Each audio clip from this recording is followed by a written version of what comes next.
এই বাসের ফ্রন্ট লুকটা সুন্দর আছে লসাই। আসসালামু আলাইকুম রাহমাতুল্লাহি ওয়া বারাকাতুহু, ওয়েলকাম ব্যাক আরেকটা নতুন ব্লগে। আর আজকে রাতের বেলা আমরা কই যাইতেছি এটা গত ব্লগ দেখে তোমরা বুঝে গেছো।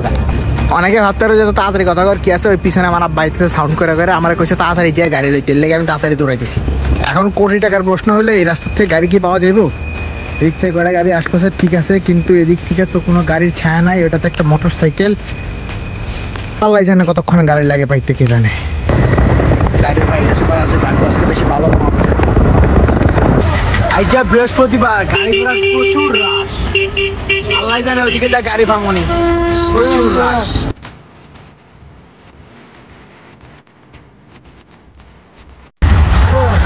যা ভাবছিলাম ঠিক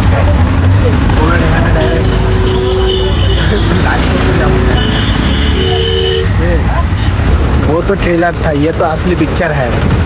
पूरे का पूरा रास्ता खत्म। सुपरमैन হালকা হালকা বাইক থাকলে এগুলো তোলা যায়, মারাত্মক। কটা যে বাস পাল্লাই যায়।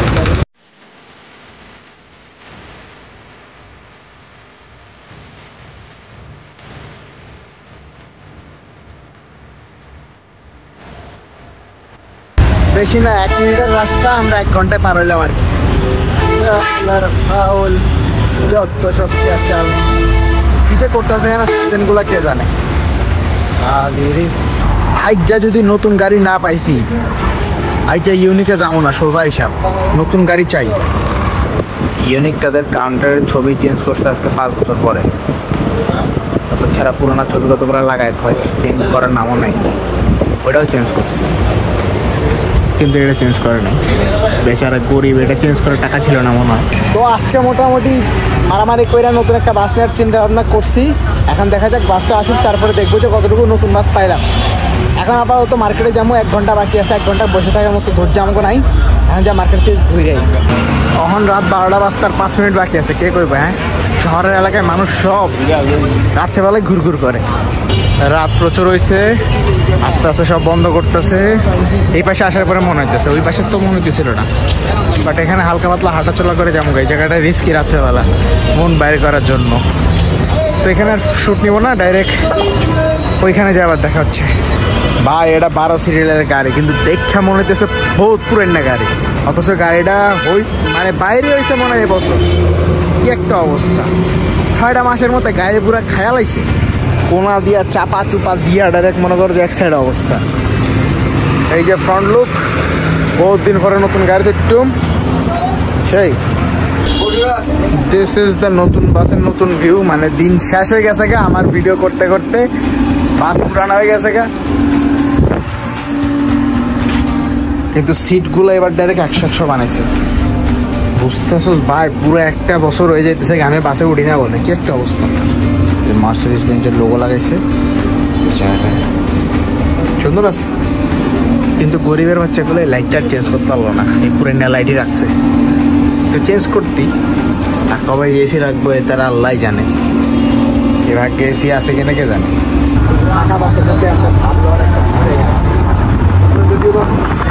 শব্দ হইতেছে, বাট ওই দিনতে পুরা পুরা বাস খাইলা আমরা 4 বাসে কেউ নাই, একদম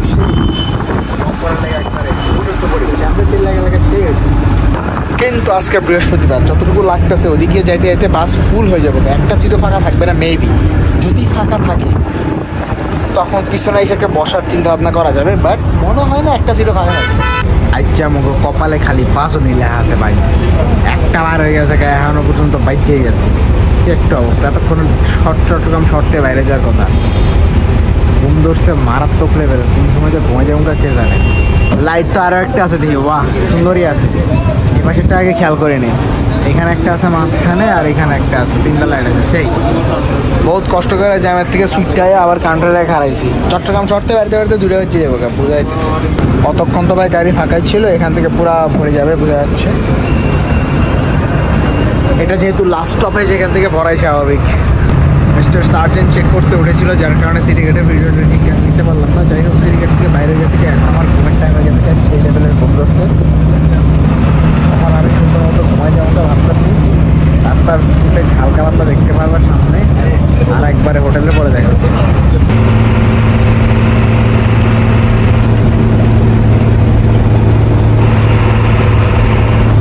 তো এই যে এই হলো সেই ইউনিক বাস যে গর্জে বেশি, বসে কম, মানে চিল্লায় বেশি, যায় আসতে। আর এই ফুটেজগুলো মুসাব্বির নিয়েছিল, আমি যখন ঘুমাই গেছি তখন নিশ্চয় দেখলাম, ওইটা পিছনেও গেছিলো। যদিও আমি একবার ঘুমাই গেছি, আমার আর কোনো খবর ছিল না আমি কই আসি না আসি। পরে তো পিছনে গেছিলো, পিছনে ভালোই টানাটানি করছে, যদিও বা এখানে স্পিড বাড়ানো এর জন্য বেশি দেখা যেতেছে। বাট পিছন থেকে মনে হয় যে টানটা আসলে বেশি। পিছনে গেলে মনে হয় ও বাস কত জোরে টানতে চায়, সামনে এলে মানে হ্যাঁ শালা যাইতেই চায় না। তো এই যে সামনে মোটামুটি 2-1টা ছোটো মোটো বাস ছিল, যা শুনছি খুব একটা বড় বাস ছিল না। ইউনিক সম্ভবত 90-তে লক করে দিয়েছে, যার কারণে খুব একটা বেশি টান তুলে না, দেখে মনে হচ্ছে সেই জোরে টানতেছে। বাট এই যে একবারে 80, 90, 100তে উড়ে না শালার পথ। এইটাই সম্ভবত একমাত্র ফুটেজ, মানে একটা মাত্র বাসকে ওভারটেক দিতে পারছে, সেই বাসের ফুটেজ। আমি তো ঘুমাইছি, মুসাব্বির ভিডিওগুলো নিছে। আর মনে হয় একটা বাসে দিছিল, 2টা অথবা 3টা বাসে ওভারটেক দিছে, তার মধ্যে এটা একটা ছিল, এটা বলে ঘুমাইতেছিল, এটা এসি বাস ছিল, তো আস্তে আস্তে চালাই দিয়েছিল। তারপরে আমরা চলে আসছিলাম আমাদের সেই বিখ্যাত রেস্টুরেন্ট অ্যান্ড হোটেল। তো এই বাসটা যেহেতু উল্টা পাশে আছে, এখন বাসটারে ঘুরাইবো। আর আমি একবারে এক ঘুমে মনে করে চলে আসি, কারণ হলে আমার শরীর খুব খারাপ ছিল। আর ঘুম বলতে ওরকম না, সামনের সিটে যেহেতু বসছি ওইভাবে ঘুম হয় না, আমি একটু পরপর চোখ খুলে খুলে দেখতেছিলাম। মুসাফ আমার পকেট থেকে মোবাইল নিয়ে ভিডিও করতেছে আর আমি ঝিমাইতেছিলাম, এই আর কি। তো ফাইনালি চলে আসছি কুমিল্লায়। কুমিল্লায় যে কাজ করতে মানুষ থামে সেই কাজ করতে। আর চলে আসার পরে আমরা ফজর নামাজ পড়ে নিয়েছিলাম, কারণ হলে ফজর রক্ত হয়ে গেছিলো। এই যে আমাদের ড্রাইভার সাহেব এখানে আমার সাইডে দাঁড়া দাঁড়া নামাজ পড়তেছিল। ব্রো খাওয়া দাওয়া শেষ, সোনার বাংলাদেশ লগে নামাজটাও শেষ করে রয়েছি। বহুতক্ষণ পরে আমি আমার চাল বড় দেখানোর জন্য চলে এসেছি। আমার চেহারা তো বহুত মানুষের দেখছো, এবার একটু বাসের চেহারাটা একটু দেখো। এটা বহুত পুরনো বাস, দেখে বোঝা যাইতেছে ইউনিক সোহাগ, একবারে খুলনার থেকে আইসে বলে বিস্টার। আর এই যে আমাদের বাস কত সুন্দর চকচক করছে, 2 না 3টা গোতা খাইছে আজকে ধুমধাম করে। আচ্ছা, এই বাসের ফ্রন্ট লুকটা সুন্দর আছে, লসাই অফ সেই মানে হঠাৎ লাইট জ্বালিয়ে লেগে আমার চেহারা দেখার লেগে মনে হয়। ঠিক আছে, আমি চেহারাটা দেখা দিব। এগুলো সামনে গাড়ি দেখতে দেখি, তো সামনে কি গাড়ি আছে, সামনে তো গাড়ি হয় দিসের টান, পুরো এলাকা ক্লিয়ার। হ্যালো উস্তাদ, ডানলো ডানে দিসের টান শেষ, আর কি লাগে জানলা গোল। এই তো 100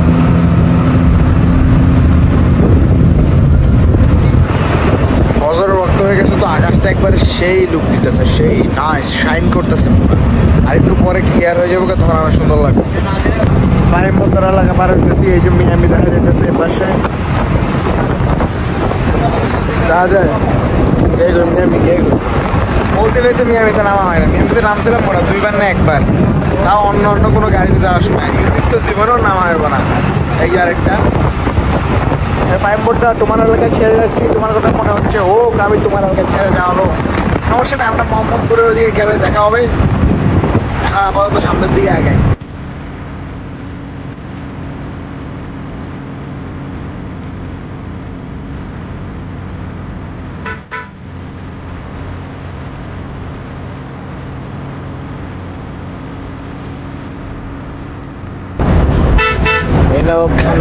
এখানে ফাতুল্লা বয়ে থাকার লেগে ওই দ্বারা বাদ দেওয়া ভাই। বাহিরের পরিবেশ দেখো, সেই লাগছে।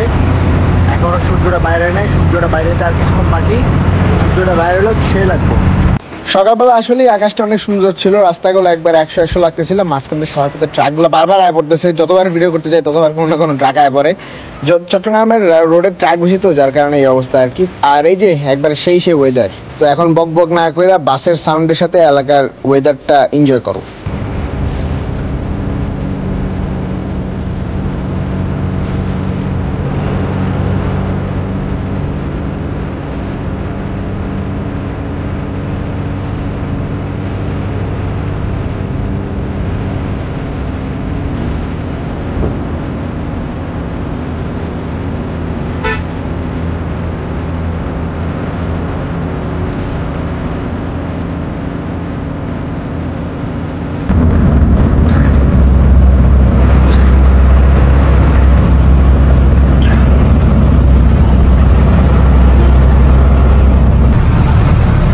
হাইটা কাম নাই বা আজি বুক করে মারে একসাইড করে হলাইছা যে 70 বাজে গিয়ে সাইডকে को गाड़ी मार दी ब्रेक गिन बाजी। अच्छा स्टेशन हुआ ওরা 150 গাড়ি বাজি গিয়ে ফল বাবা, ভালোই গাড়ি বাজছে, সব ট্রাক। কিরে ভাই, এটা কত বড় হচ্ছে রে? 1.5 কিলোমিটার হয়ে গেছে আয়া পড়ছি আমরা, এখনো শেষ হয় না, যাইতেই আছে। এদিকে সব ট্রাক, হায় হায় কি জ্যামটা না বাজলো। প্রায় 1 কিলোমিটার পরে জ্যামটা ছাড়ছে এখানে, মানে শেষ হয়েছে এখানে মাত্র গাড়িগুলো আইতেছে। বাট ওদিকে 1 কিলোমিটার পর্যন্ত জ্যাম। ভাই রে ভাই, মারাত্মক একটা অ্যাক্সিডেন্ট হয়েছে মনে হয়। আমাদের ড্রাইভার কাকা সকাল হওয়ার পর থেকে আস্তে আস্তে গাড়ি চালাইতে ইচ্ছা করে। আমার যতটুকু মনে হয় উনি চাইতেছিল যে ঢাকা শহরের ভিতরে না ঢুকতে, কারণ কি জানি না, কিন্তু উনি ঢাকা শহরের ভিতরে ঢুকতে চাইতেছিল না। এটা ওনার গাড়ি চালানোর স্টাইল দেখে বোঝা গেছে, কারণ উনি প্রথম থেকেই খুব একটা জোরে টানতে চাইতেছিল না। তো যাই হোক, আমরা ঢাকার কাছাকাছি চলে আসছি, ঢাকার ভিতরে ঢুকে যাব, যদিও বা এটা ঢাকার ভিতরেই বলা যায়, বাট সিটি না। আর এই যে আমরা চলে আসছি কমলাপুরের সামনে, রাস্তাটার অবস্থা কিনলে গালাই জানে। কয়েকদিন আগে তো দেখে গেছিলাম সব কিছু ঠিকঠাক আছে, এখন আবার কাম করতেছে। যাই হোক, একটা রিক্সার লাগে পিছনে খাড়া আছি, রিক্সার বাম্পারের লজ্জার বিষয়। মাত্র 6 মাস হলো এই রাস্তা দিয়ে গেছি, কি একটা ফ্লাইওভার বাজা দিতে কে জানে, পুরা রাস্তাটা খাই দিচ্ছে। উচারা পাটপারি করি, আগে নামা দিলে একটা ফালতু। যাক, ব্যাপার না, এখানে আনতে ছোট গাড়িতে যাওয়া লাগবে কইতাছে, বুঝতেছি না কিতাম ফালারা ভাগতেছে, ভাগুক অত ছাড়া, কটের মধ্যে ফালাইতে হবে, কে গেল গা। এই ছোট গাড়িতে ওঠানোর চক করে আমাকে বড় গাড়িতে নামাই দিছে পেয়ালো, আধা ঘন্টায় ইয়াতে বয়া রাখছে। কি একটা অবস্থা, যাওয়ার সময় ইউনিকে যেমন না বেয়াদব। পৃথিবীর সবচেয়ে সুন্দরতম দৃশ্য হলো ঢাকা, খালি ঢাকা। এরকম ক্লিয়ার ঢাকা দেখার মতো সৌভাগ্য সবার হয় না, খালি শুক্রবারই হয় মানুষের। এর লেগে আমি অন্য কোনো জায়গায় না যাই, শুক্রবার ঢাকায় গেছি। সে পুরো রাস্তা সুন্দর, একবার চকচক করছে, কি মজা না। এইখানে আমি কি করেছি এটা আমি নিজেই বুঝতেছি না ঠিকঠাক, কারণ ঘুমের ঠেলে মাথা খারাপ ছিল। যাই হোক, আজকের ব্লগটা এতটুকুই ছিল, এখানে এতটুকুই কইছি। তো দেখা হইতেছে পরের ব্লগে, ততদিন পর্যন্ত আল্লাহ হাফেজ। এটা দেখতে তো আমার কাফকা কলোনি লাগতেছে, খালি ইটগুলো একটু সাদা কালার করে দিলে পুরা কাফকা কলোনি হয়ে যাবে।